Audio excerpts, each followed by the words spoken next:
So, Netflix just released its latest shareholder letter, and if you read between the lines, it's basically a roadmap for where they're headed next. Let's dig in and decode it. We're going to break down their huge first quarter, their three-part master plan, and a massive leadership shakeup that you are not going to want to miss. Right off the bat, this number just jumps off the page. 16%. That's their revenue growth year over year. You know, in a market this crowded, that is a seriously strong signal. But believe it or not, that's not even the most stunning figure in the report. Get a load of this, $5.1 billion in free cash flow for one quarter. I mean, that's the cash they have left after paying for everything. It's an insane amount of money, and it shows you just how much firepower Netflix is working with right now. So the question is, what is driving this performance? To really understand this blockbuster quarter, we've got to look beyond the usual stuff, like subscriber numbers and price increases.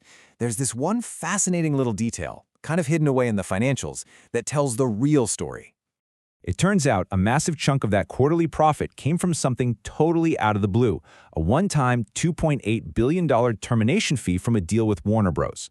Now that's a key piece of the puzzle because it definitely pumped up the results. But, and this is the crucial part, even if you take that money away, the core business is still absolutely on fire. So how are they going to keep that fire burning? Well, Netflix has a very clear strategy to stay on top of the mountain. They've laid out this three-part growth plan, and it's all about expanding their world, sharpening their service, and of course, making more money. And here they are, the three pillars of the plan. It's pretty brilliant, really. Think of it like a flywheel. First, they offer more kinds of entertainment to grab more of your time. Second, they build smarter tech to make that whole experience amazing. And third, they find better ways to monetize all that attention. Let's break down each one. First up, expanding what entertainment even means. See, Netflix knows they're not just competing with other streaming services anymore. They're competing for every single minute of your free time, and they have some really clever ideas for how to win it. This means they're pushing into totally new areas. They're making big moves in live events, like broadcasting the World Baseball Classic, which, by the way, shattered viewing records in Japan. They're launching original video podcasts with huge names, and they are going all in on gaming, even making separate apps like Netflix Playground just for kids. And here's the proof that it's working. It's not just about how many hours we watch, it's about quality. They say it right in the letter. Their main internal metric for quality engagement hit an all-time high this quarter. And a huge part of that is their tech. So let's see how that fits in. Okay, the second pillar is all about technology.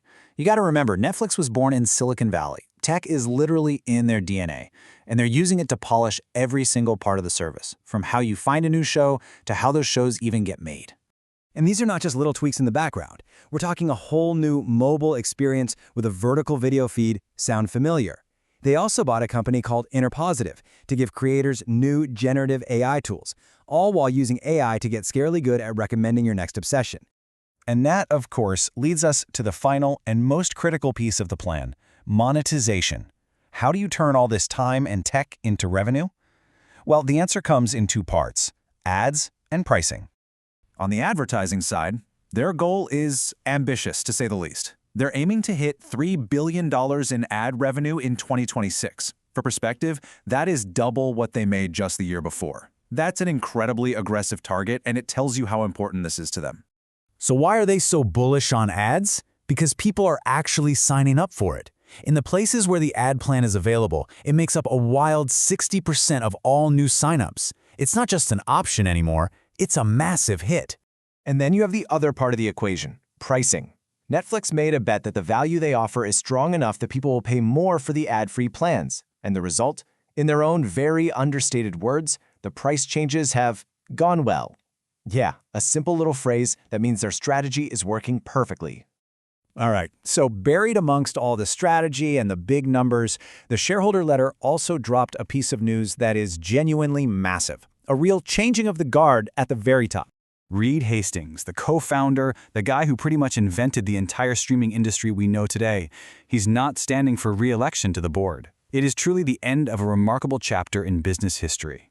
In his own words, Hastings reflected that his biggest contribution wasn't any single deal, but creating a culture that was all about member joy. It's a powerful statement about his legacy and what he thinks really matters in the end. And the current leadership couldn't agree more. The co-CEOs, Ted Sarandos and Greg Peters, called him a true history maker and said he's a part of our DNA. I mean, it just cements the huge impact he had on the company he built.